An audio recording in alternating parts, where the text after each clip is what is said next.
Hey YouTube, Casey Classic 7 here, back again with another video. Got some NBA 2K21 last gen here. As promised, this is the second half of the roster experiment that I did comparing the current NBA 2K21 rosters to the NBA 2K21 rosters after all of the current players have retired out of the league. If you missed the first video, that primarily focused on the current roster. This video is going to primarily focus on the future roster slash the roster after all of the players have retired out of the league. Also noted in the last video, but you guys may have missed it, this roster is all default MYLeague settings with all auto-generated draft class players. So every player that you're going to see and everything that you're going to see with this roster is all auto-generated draft class players, and you're going to see what it looks like when you have a auto-generated draft class league and your auto generated draft class quality is on 50. So with with the draft class quality, what that does is it adds depth to the draft. So the higher the quality, the more depth that's in the draft. The lower the quality, the lower the draft class quality, the lower the depth is in the draft. This one was smack dab in the middle at 50 for the whole experiment. So this is what you're going to get if you keep your auto draft classes at 50. And this is the type and the style of league that is going to be produced. So let's get on with everything that I was able to find. So the first thing we're going to talk about is the rating scale, similar to what I did in the last video. So as you see, the first thing you'll notice in comparison to the current roster is there's a lot less 90 overall players. There's only 2 when it comes to the future roster, and everyone else is in the 80s, and you have a bunch of 70s overall players. So overall, when it comes to the roster pool, I feel that the players are a lot more balanced, but even though the roster pool is balanced, it doesn't mean that the overall rosters have become balanced. It's just the players that are in the roster are a lot more balanced. You don't see that top heavy elite level status of, you know, players that you saw with the current roster. Some people may like that, some people may not like that, but that is definitely one of the trade-offs that you'll see when it comes to using a auto-generated draft class roster. I feel also that the rating scale is different when it comes to the future roster. The reason being is because the roster isn't taken into account of the historic players. So I don't feel like anybody on this roster is being compared to any of the old players. I feel like this is a whole new rating scale, and I'm going to get into why I feel that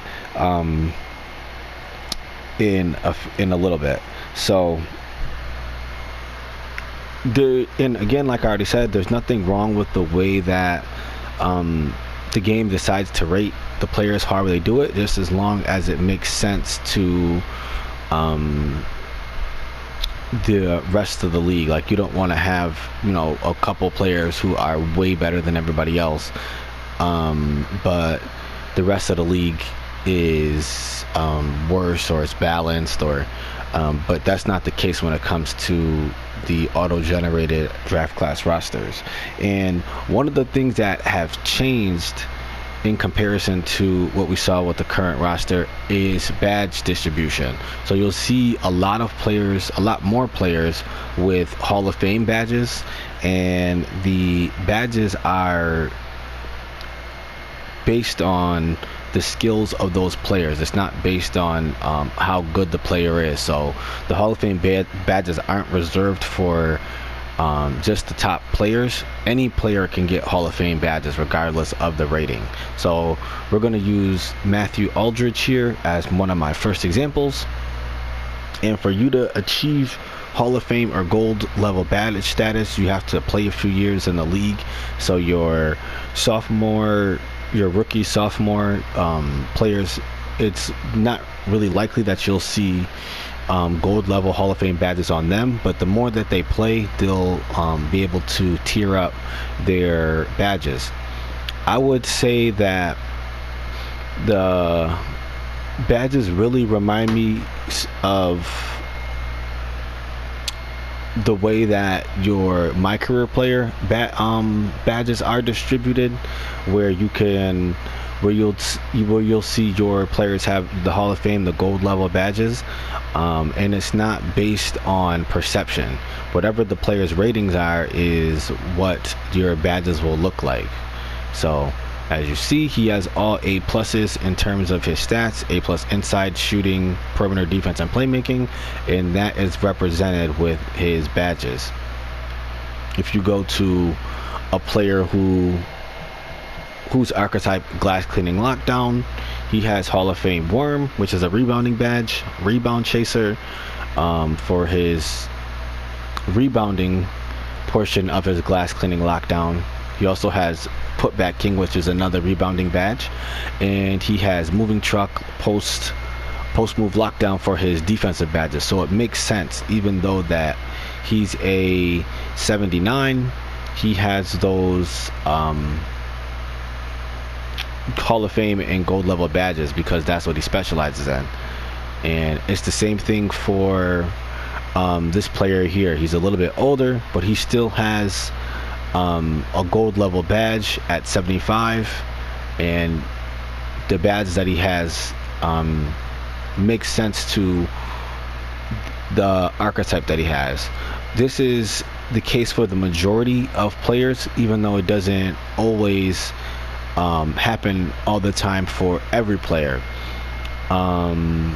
Endor is the perfect example of this. As you see, he is an inside out scorer, and his archetype is and he has his takeover is slashing. So he has a slashing takeover, even though his best quality is his shooting. And when you go to his badges, his archetype, which is slashing, you'll see him have all of his finishing badges, and even though he has an A+ shooting, he doesn't have any shooting badges, which doesn't make sense. But for the most part, when it comes to badge distribution, it does make sense. The only thing with him specifically that I didn't understand is why he doesn't have any shooting badges. So when I looked in and looked at his stats, he definitely should have shooting badges. Maybe it's because he hasn't played long enough in the league, seeing he's only played 4 years, but I felt like that would have been plenty of time for him to have shooting badges. I thought maybe that it was his shooting percentages why he didn't have them, but as you see, he's shooting the ball extremely well, 43%, 39%, 39%. So he's pretty much shot 40% for his last 3 seasons, and he still doesn't have any shooting badges. I thought maybe it was the attempts, but you see he has plenty of attempts, close to 500 attempts here, over 500, 627 attempts, as well as 651 attempts. So he has a ton of attempts, and if you compare that to the real life NBA, he would rank within like the top 40 players in terms of attempts, and his percentages are very good as well. So for a reason, so why he doesn't have badges, I'm not sure. The next player that we're going to look at before we get on to our next topic is this point guard right here. He's 20 years old with a 91 overall rating. He's a Euro stash player. Hasn't played any seasons, obviously, in the NBA, knowing that he's a Eurostash player. He was drafted last year. I'm not sure what overall he came in as, but as you see, he also has very similar grades to the top player in the league, even a better rebounding grade.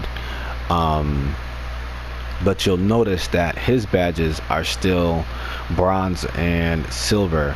The reason being, he's still a young player in the league, but as long as he plays well and he develops the way that he's supposed to, he'll soon too have those Golden Hall of Fame badges. Again,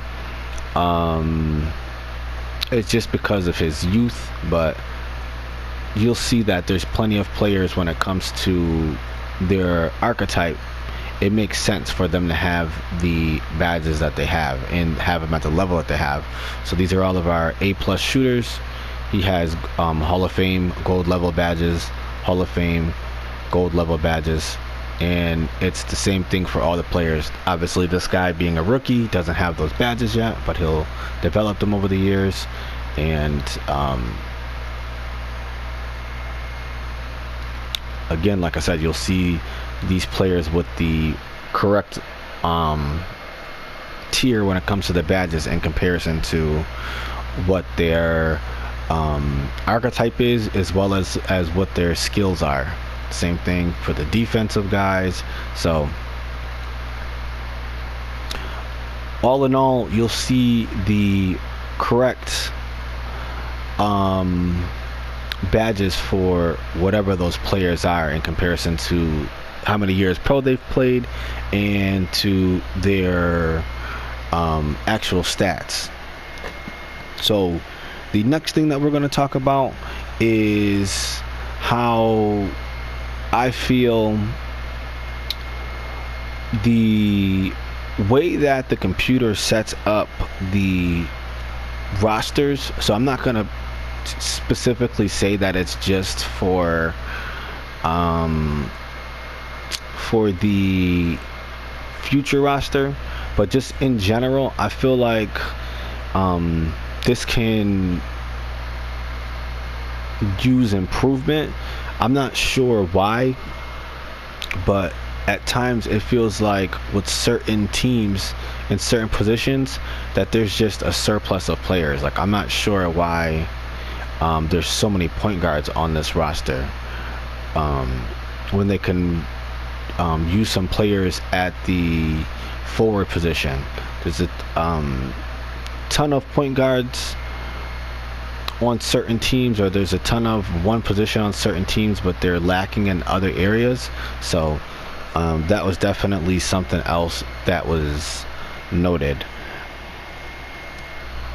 Another thing that I also noted was how many more players were in the league than the original current roster. So the current roster has 647 players on the roster. The future roster has 877 players, so that's a 230 player difference. And when I originally saw this, I didn't understand why there were so many more players, but after I thought about it, it made sense. The only drawback to having this many players on the roster is you'll see 2K recycle a lot of players out of the roster. So any player that's not being used, they will end up retiring sooner than what you would expect. And when I originally saw this, I felt that it didn't seem correct, because when you look at some of the other players on the roster, you have a player like Horace Graves here, who's never played any games in the roster, but he hasn't retired out. But you would have a player who might have been in the G League, but because he hasn't played any NBA minutes, retire out of the league before a player like Horace Graves here. And you just see a ton of players who don't play, but they still are on the roster. And one thing that I feel like that they could do to prevent this is to allow us to raise the floor of the players, because 95 and 52, this ceiling and floor is way too big, and it doesn't make sense to have all these players in the league when they're not going to play. And the reason why these players come into the league in the first place is because the draft classes are so big. So that was my next suggestion.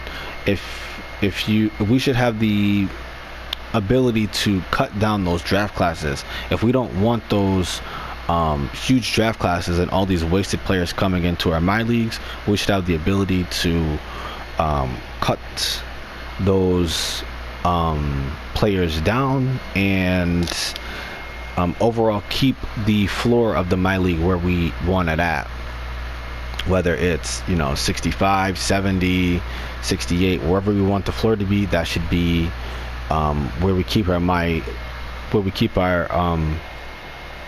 MyLeague floor at. The thing about keeping these other players in the roster as well is I think that 2K recognizes a certain overall, as you see like the 64 here. I think like whatever the overall is the quote-unquote G League overall, like where your G League players are, and it's somewhere in the 60s. But again, if we have a situation where we can raise the floor, we should be able to change whatever that G League overall is. And instead of having those low 70s to mid 81 players retire out of the league, those players can just play in the G League until their teams are ready to call them up to play in the actual NBA. So that was one suggestion that I had for the for all these extra players that are in the roster. But then I thought about it too. The reason why there's so many extra players on the roster is the possibility for you to expand your league. So with league expansion, you have the ability to put 6 extra teams into the league, and with 17 players per team and those 6 teams, that's going to balance out all those extra players that are in the league. So I feel that's why there's so many more players in the league, because just in case you want to do a league expansion and the MyLeague won't be overwhelmed with all these teams but not enough players. So because you don't have those extra expansion teams in the league, the computer will just recycle players. So have a certain number of players retire out of the league so that the draft class players can come into the league, and that's the cycle until you have enough teams to start to fill out those players that are being removed from the league. Even with all 36 teams, you will still have a lot of young talent retire out of the league, but I don't think it'll be as much as it is now, which obviously makes sense.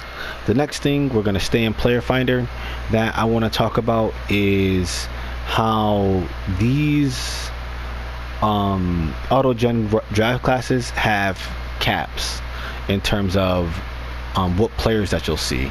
Obviously, unlike the current roster, this is an anomaly roster, so it's very structured, and what you see is kind of what you see. So you won't see that 6'10" point guard like Ben Simmons. You won't see those point guard power forward or point guard small forward type of players, because the way I feel that the 2K computer and system decided to do their players, and they auto-generate them very cookie cutter. So the limit for a point guard is 6'6", and you won't see any point guard taller than him. Usually for shooting guard, 6'9", small forward is going to be 6'10", Power forward is going to be 7 foot, and for the center, you won't see any centers taller than 7'3". So instead of having the anomaly players like your Taco Falls, Boban from Dallas, Isaiah Thomas, instead of seeing those players, instead you'll see a surplus of players in different height ranges. So instead of having a 6'5" or a 6'4" player, you'll have 111 7-foot or taller players, which obviously isn't the case when you talk about and think about the NBA now. There's not that many tall players in the league. So that's just how they decided to do their anomaly players. There aren't any, which makes sense. So the reason why I don't think 2K has those type of players in the league is because I don't think that there's any regulation to how often those players come into the league. So you don't want to have players who are 7'6", 7'5" coming into the league, but they're coming into the league, every 10 years or every so often. Like, it doesn't, because the computer doesn't have a fixed way to determine whether or not how they can specifically put a specific player into the league, let's say like a 6'10" point guard, and how often he comes into the league, then I think that they just decided to not add any of those players. And if you want to add those specific type of players, you can do it yourself, or if you want to have a player who can play multiple positions, you have the ability to change that stuff yourself. But a player coming in specifically like that, you won't see that. So I think it's the safe route to go, because you obviously don't want your league filled with these anomaly players, because that's just not like how the 2K computer wants it to be. But I don't think that there's a right or wrong way to do that in terms of them not having anomaly players in the league. So another thing that I noticed with this future roster as well is when 2K has a specific player who can, like, let's say like a Ben Simmons type of a player, it won't know that's who he is. Like, whatever that player comes in as is what that player stays as, unless you fix him. So like, let's say I wanted to use Jacob Howard here as a point guard. The game classifies him as a small forward, power forward. So if I ever wanted him to play point guard, I would have to manually move him myself. Like, the game doesn't know that this guy has playmaking ability, and if you wanted to move him and develop him as a point guard, you would have to do that himself. Like, the computer in the computer in those rosters, and the way that they set the rosters up, they wouldn't know to do that. So obviously that's getting like very advanced, and I'm not sure if the 2K computer would be able to even recognize that. I think they recognize it strictly as Jacob Howard. He plays power forward, small forward, and that's where we're going to put him at, and whatever skills he has is the skills he has. So maybe that's something they can do for the future, but it's I feel like that's a little far-fetched, so I'm not going to really bank on that happening. And the final thing that we're going to discuss is, in which I touched on it earlier as well, is the specialty players. So I feel like this roster has a lot more specialty players. Like, whatever a specific player does, that's what it is, and that's like his main skill and his only skill. You will have, like, obviously multiple skilled players on the roster, but for the most part, they're primarily based on that single skill that they have, or maybe those two skills that they have. So you won't see anything that's too outrageous. For example, even though there's 128 players that have an A+ 3-pointer, if you look at whatever their second skill is, so let's go down the roster. So this player is a 62. He has an A+ 3-pointer, but he has no other skills. So he specializes in shooting threes, and that's how they ended up making these players on the roster. So you might have like one other mini skill, like he has A+ 3-pointer, B- mid-range, but even that's not good. So, or that's not that good. But that's the way that they decided to do the roster.